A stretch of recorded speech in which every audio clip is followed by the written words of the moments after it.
Opera Philadelphia has some brand new programming worth checking out starting tomorrow. Love in the Park is a 5-episode series of performances that's described as a musical love letter to Philadelphia. Mezzo-soprano Joanna Gates is one of the hosts and performs in the show. She joins us this morning to tell us more about the series.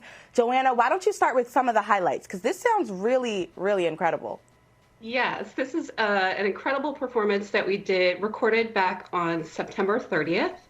Opera Philadelphia invited 16 members of their chorus to perform in Dilworth Park in Philadelphia, and it was an incredible experience.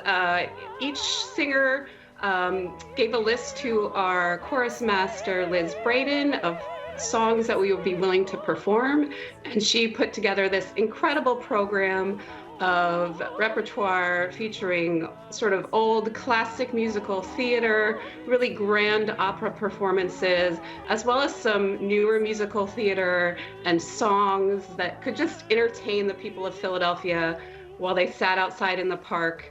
You know, something we don't get to hear much of these days indoors. So it was great to have this performance outside where we could all be safe and could get together and hear each other.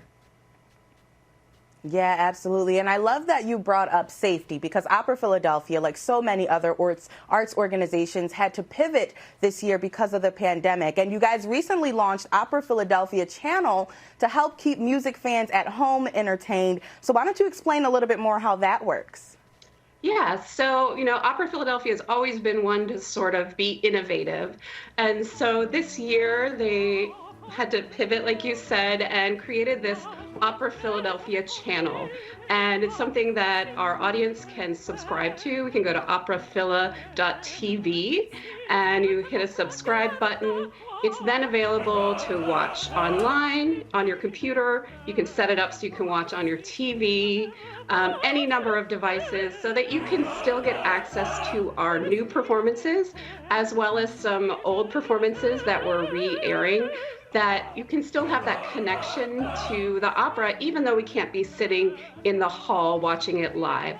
And it's really great for the performers as well to be able to see our colleagues up there and to still be working in a safe environment, which hasn't really been available to many of us for many, many months.